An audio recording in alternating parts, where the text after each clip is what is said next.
Before we start the fourth and the final session for the day, let me have a quick look at our esteemed sponsor. Platinum sponsor, Kuwait Oil Tanker Company. Gold sponsor is Jawar Al Khalid Shipping Limited. Principal sponsor, American Bureau of Shipping. Registration area sponsor, Exalto Emirates Marine Equipments. Badge and lanyard sponsor is Luke Oil Company. Award sponsor is Cadmatic Software Solutions. Associate sponsor is Gulf Navigation Holding, Halul Offshore, Al Bawadi Daman, Total Lube Marine, Foresight Limited, Middle East Marine, Dinora, and Five Oceans Ship Repair and Marine Services, and Inter-Ocean Ship Repair Limited. For our fourth and final session of the day, I request Captain Deepak Singh, Chief Operating Officer, Aries Marine and Offshore Services, to proceed with the session as the moderator. Welcome, sir.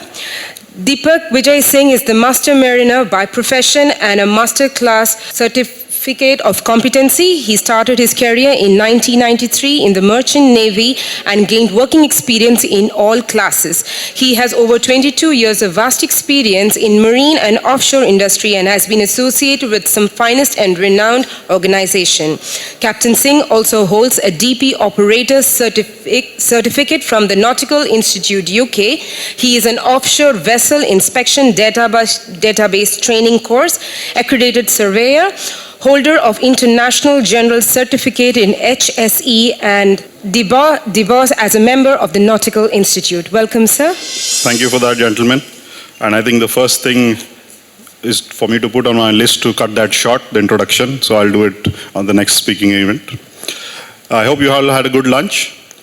I've been asked to remind everybody we are running a bit late, so this is a request to all the speakers to please maintain your time slots. It's 20 minutes each, and if we make up that up, I think we should make up the time. Our first speaker for today is Mr. Aftab Hasan, CEO of Arya Insurance Brokerage Co. Mr. Aftab Hasan is a professional entrepreneur with resounding stake in energy, offshore, marine, oil and gas, IT, insurance, and reinsurance sector. He has approximately 27 years of professional experience serving and leading top management team with leading companies from India and the Middle East. He is an elected representative committee member and Secretary General on the board of Insurance Business Group under the auspices of Dubai Chamber of Commerce, while serving on the board of various business groups, social and networking organizations. He has 2 bachelor's degrees, one in science and another in engineering, and a master's degree in business management, a diploma in strategic planning, mergers and acquisitions, and certification in quality management. Mr. Aftab Hasan, I invite you to take the stage, please. Good afternoon, ladies and gentlemen.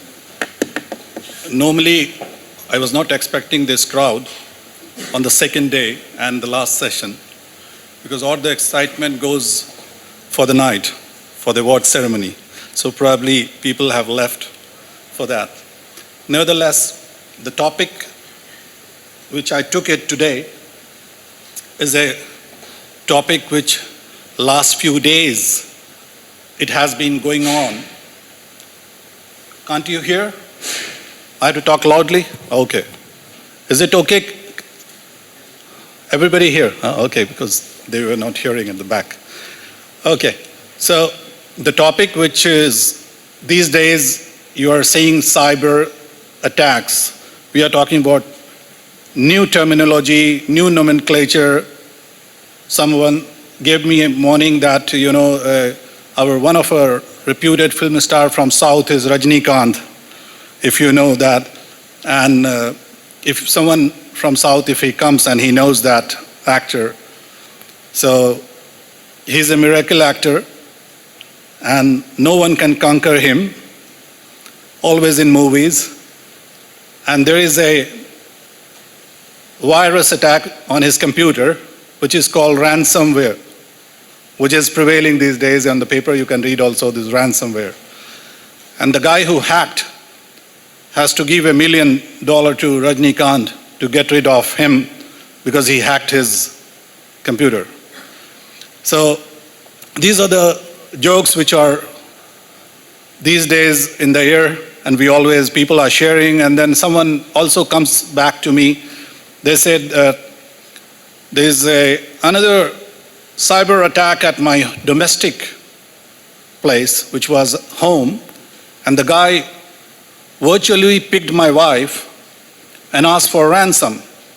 I sent him a complimentary note stating, I'll give you double of that if you retain her.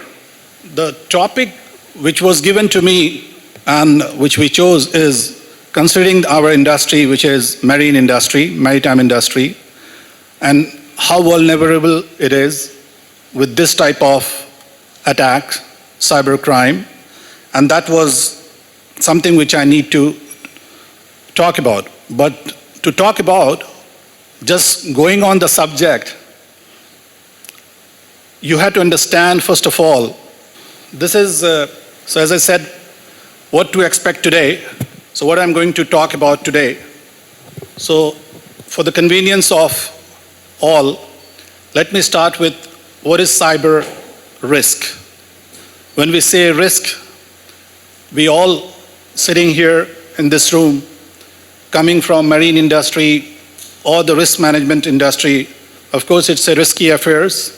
We always float and keep ourselves afloat, but at the same time taking care of acute dangers which lies our ships or even in the sea. But this is a scenario which we never went some years back. We used to have pirate attack, we know that, from the Gulf of Aden or from Somali pirate or from somewhere else. We used to listen all those stories, but what is this cyber crime, cyber attack, and especially we are talking about the marine industry, maritime industry. That's something which was unheard, which has come as well. But anyway, as I said, I will cover the cyber risk, what it is and what it is. So I won't go much in definition, but just the pointer, if you take it, that any risk which is related from the use of IT systems that affects the confidentiality and availability or integrity of information system caused by criminal activity or non-criminal activities, you put it, that is cyber risk. And cyber risk is characterized by interdependencies, potential extreme events, higher uncertainty with respect to data and modeling approach, and risk of change. Then to cover this risk, this is a liability which is your own liability for the assets plus the third-party liability which you carry on your shoulders. So what is cyber liability insurance and what it covers? In the industry, it is also called CLIC, short name, and which is often described range of covers. But let me tell you before that, whatever cover it provides at the moment is still not comprehensive. It is at a stage whereas every day we are getting something new which is not even heard of, and that does not give you 100% protection. So still it is in a stage where the underwriters are facing problems and issues to mitigate those risks. And when we talk about underwriting a risk, our underwriting risk is always with the aim not to make money with the insurers, but to give a protection to the policyholders. To give protection to the policyholders, you have to have a policy which should be comprehensive. But still, these are some of the areas which are still, as I said, had to be taken to a second stage, whereas the new R&D which the companies are coming in, research and development going on, which are the vulnerability, from where it will come on, which are the areas where we should pursue or where we should protect our assets, these are still on way. Although, if you talk about cyber liability, the word cyber liability was not there, but if you remember, years back, probably 10, 15 years back, we used to have policies, and when we used to have our HUL or P&I club, and those policy was covering computer crimes. So how different it is from those computer crimes, which used to be those days, and the cyber liability cover. There's a big difference.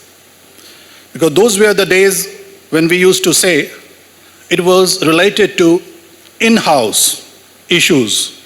It was never, ever heard of that a third party is sitting somewhere and then he's asking for $1 million, and then he has hacked your data, asking your public property with the sovereign risk. That has happened big times.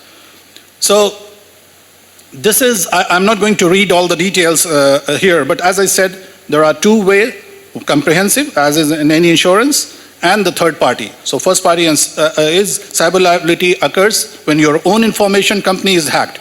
So that used to be covering the computer risk those days. So that also covers in that.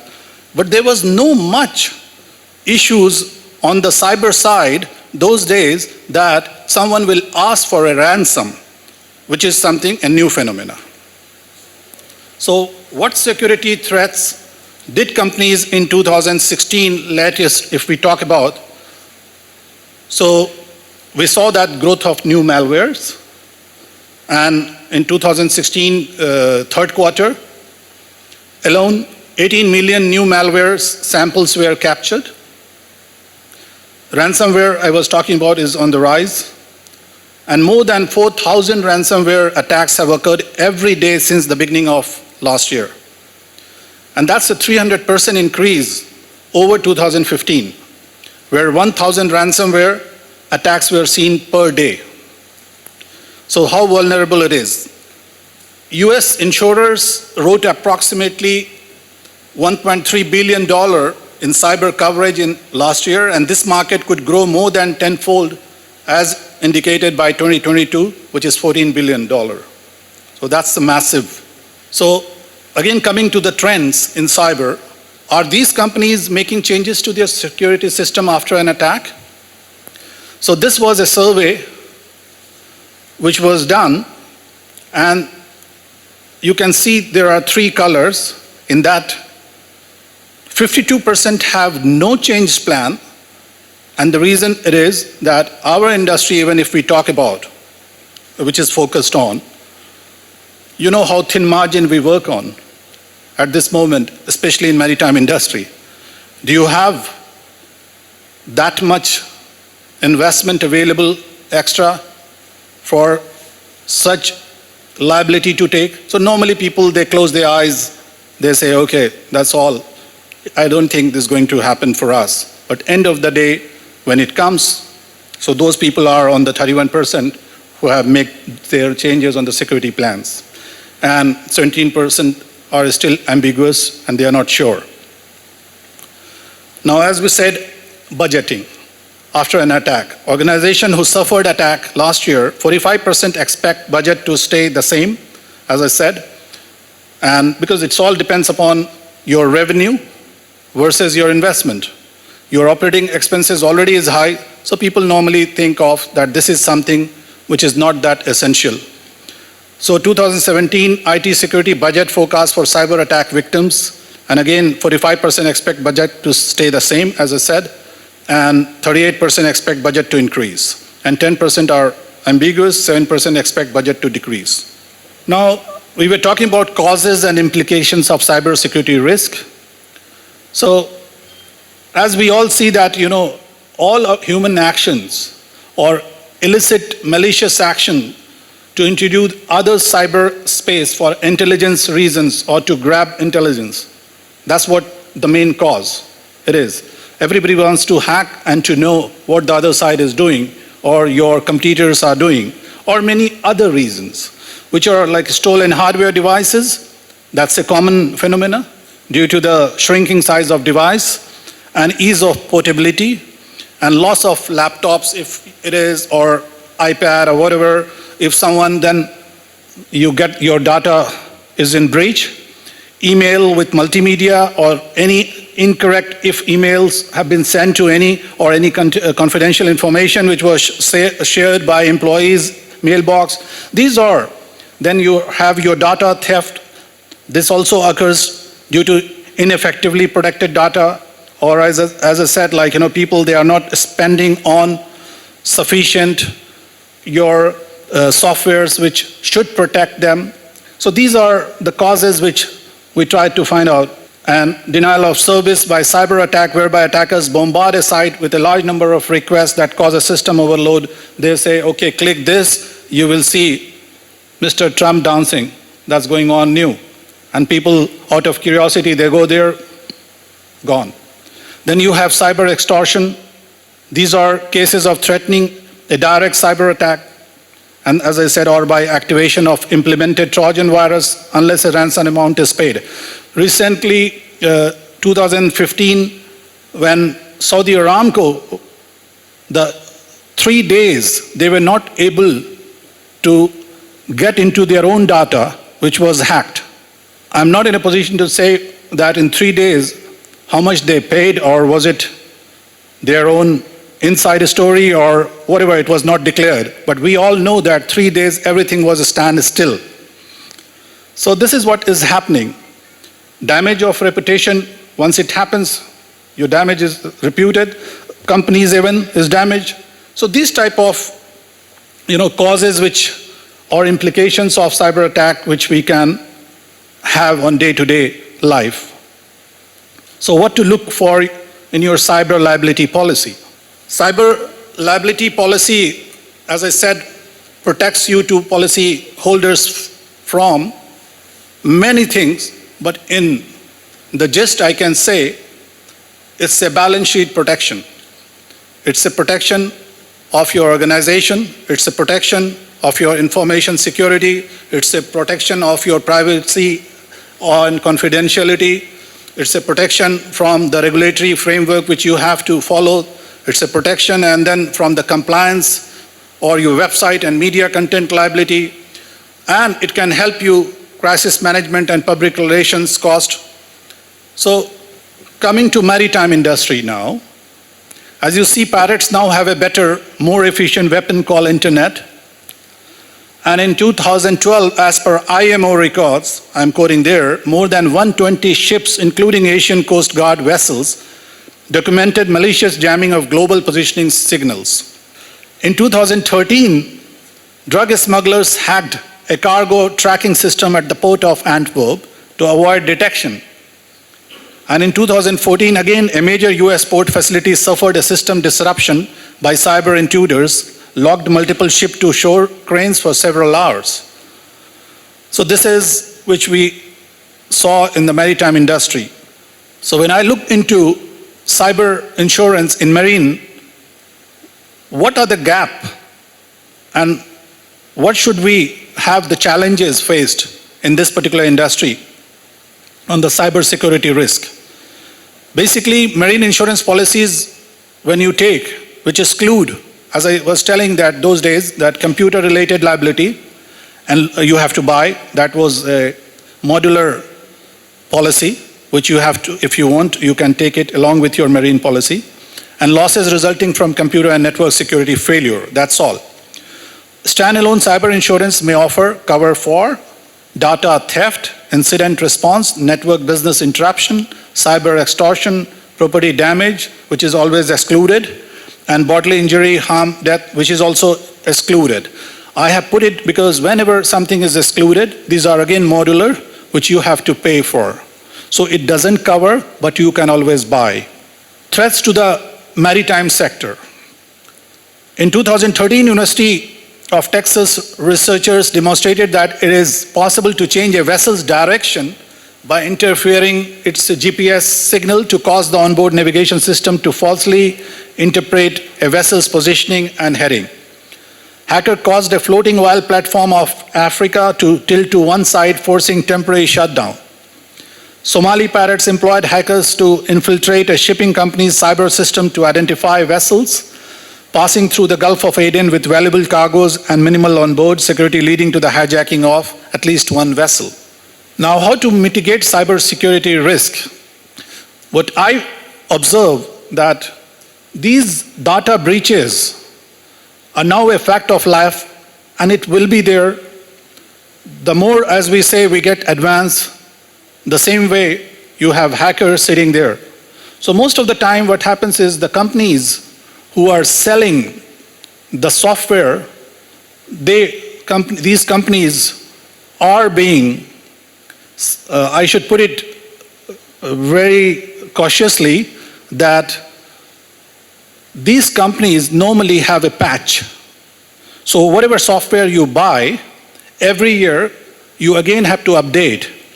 And if you don't update, they will send you that these are the virus which doesn't cover that software. So in other way, between the line you can read. So from where it is floating. Obviously, this could be a phenomena that the hackers, which they know the loopholes, they know the areas vulnerable, and they approach and they take those areas.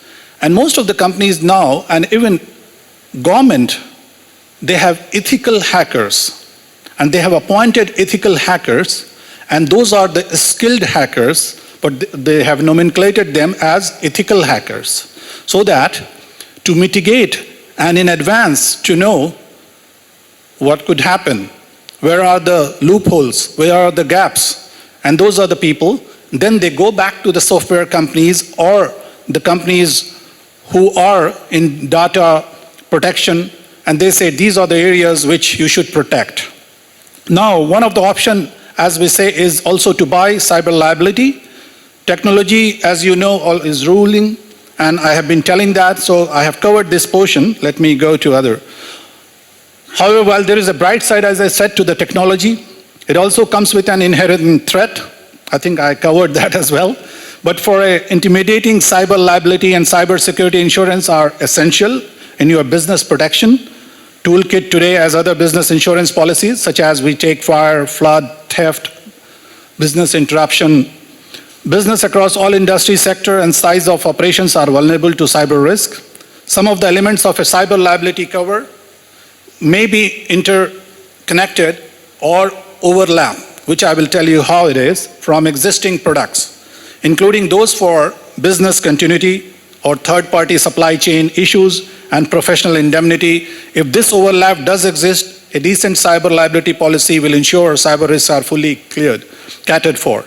So what I meant with that overlap is that when you take a business interruption risk and then the policy which for business BI, that covers many of the portions of cyber, but it does not give you 100% protection as specified in cyber liability insurance policy. And those, what I meant is there is an overlap, so that is called dual cover. So normally you should ask with your insurers that why don't you do a little bit of my audit of my existing policies and look into those policies, the covers which are in place, where you are charging me with the cyber liability risk which I am buying, but that doesn't it that it covers certain portion of those risks in my other ongoing policies. So you don't pay.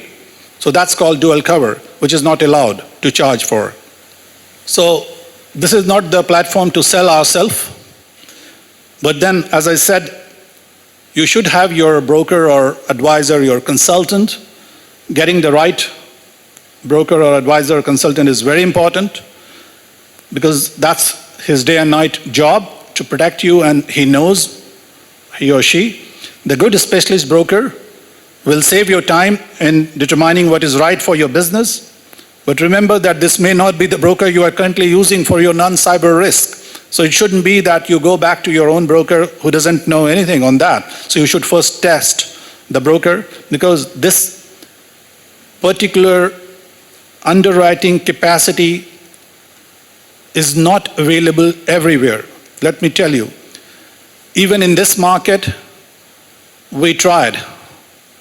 We are fronting with few of the insurance company, but most of the reinsurers are either from US or Europe, because the technical know-how which came this part of the world is very late, and the people in that part of the world, they have experience, so they know the cover.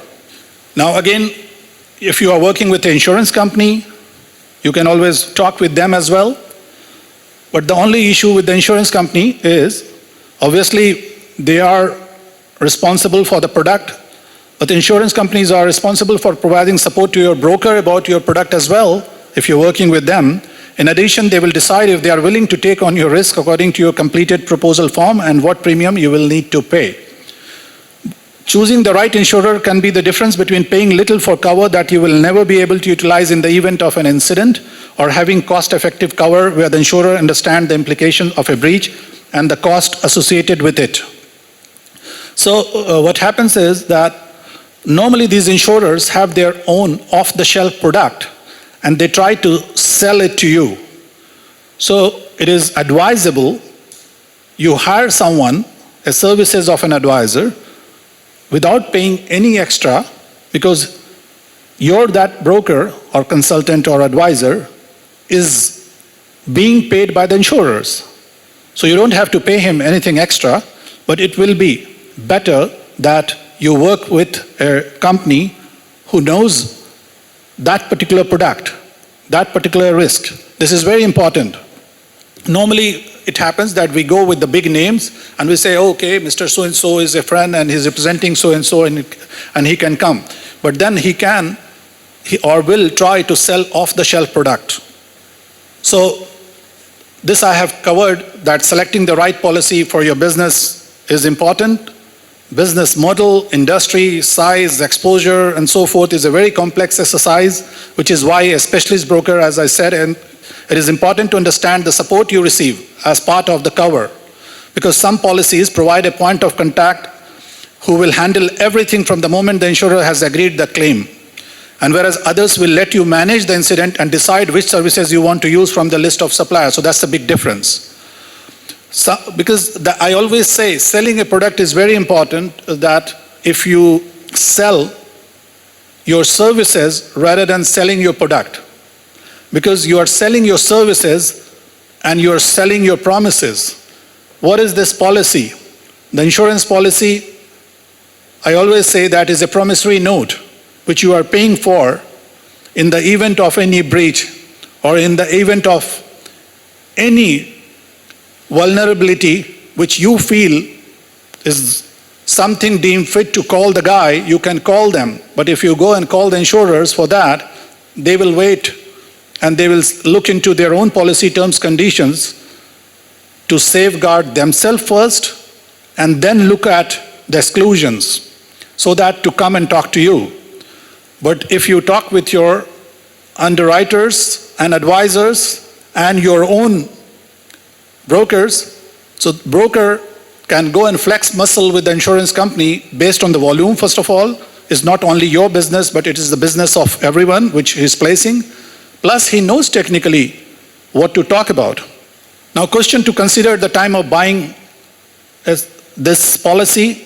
All policies have a set of, as I said, exclusions, terms, definitions. So understanding this is important. So here are some important questions to consider.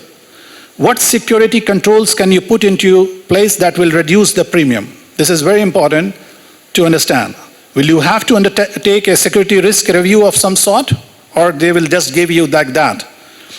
What is expected of you to reduce or limit the risk? Or is it something which is not required? The total asset size and your anticipated cost of risk, this is you are going to cover. If you don't know your anticipated cost of risk, you know you're only the asset price, which will be your sum insured, again will not cover specifically for you 100%. Sometimes it also happens that it is over covered, which you don't need that much, so you are overcharged. That also you have to understand that. So another thing is that will you get a reduction for each year if you do not claim? Is there any NCB attached? No claim bonus, you get it or not? These things you should ask that particular time when you are buying a policy. What assistance is provided to improve information governance and information security? What and how big a difference to your future premiums will a claim if you make? And what support, if any, will be provided to assist in making the right security decisions for the industry or business we are in? The security protection industry is very fast changing, as we say. How can the insurance ensure that your policy is current and updated? Do all portable media or computing devices need to be encrypted? That also is very important. Otherwise, we are also getting calls from Microsoft these days in our offices because there is no business. So people, they all have their target to sell. So they are calling your offices to look into whether have you insured to renew your licenses or not. What about unencrypted media in the care or control of your third-party processors? Sometimes you're working with someone and you have been given a job, a project to clean the water, and then you only take your diving support vessels, on the vessels, your own equipment. Even the vessel is not yours. You have taken on a charter hire. So these are all things we have to understand. Are malicious acts by employees covered or not, which is important? And will you have to provide evidence? That's also very important, of compliance to existing data. Normally what happens is that when you go back, if something happens, that opens the Pandora's box. And that is the time when they will ask you all sort of questions which was never heard at the time of when you were buying the policy.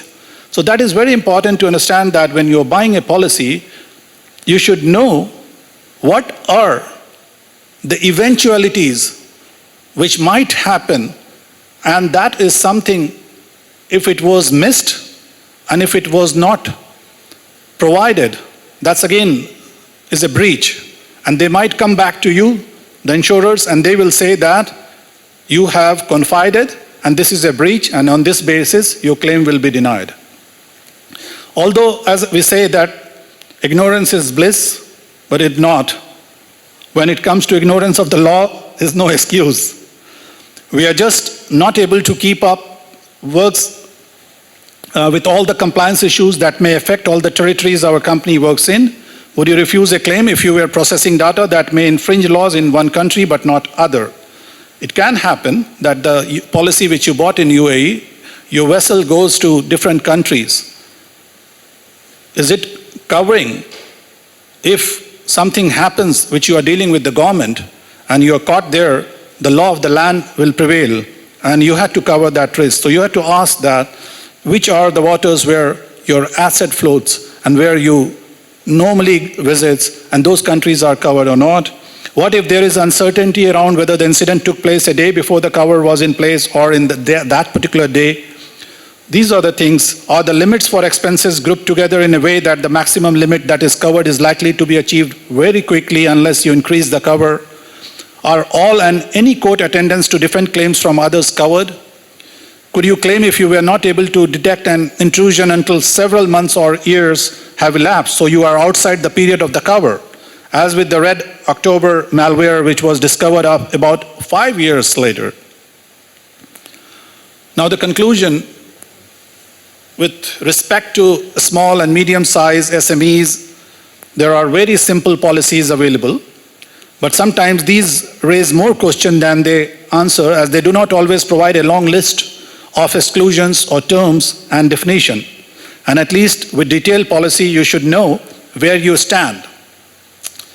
So having worked with clients who did not have click policy but suffered a data breach and witnessed all of the associated trouble and cost, we are hopeful that many breached businesses will have an alternative to bankruptcy when they pull their policy out of their top drawer. Review coverage wording to meet the requirement of the policy holders, which is important. As I said, audit of the policy, current policy. And bring key IT personnel of the organization to underwriting meetings. This is important. We normally ask that to do whenever you buy. Don't keep them in isolation, and because this is a policy which is related to IT. So the IT person will be your best guide as well while you are purchasing at that point of time. Discuss the reality of claims process with prospects and clients as well from the beginning itself. And no two businesses are the same when it comes to cyber risk. So therefore, it is key to understand the cyber risk your business faces and to ensure your cyber policy is tailored to mirror those risks. So this is something which was for today, and I'll be pleased to answer in the next session, probably, I think, after all the speakers finish. Thank you for giving me a patient hearing. Thank you.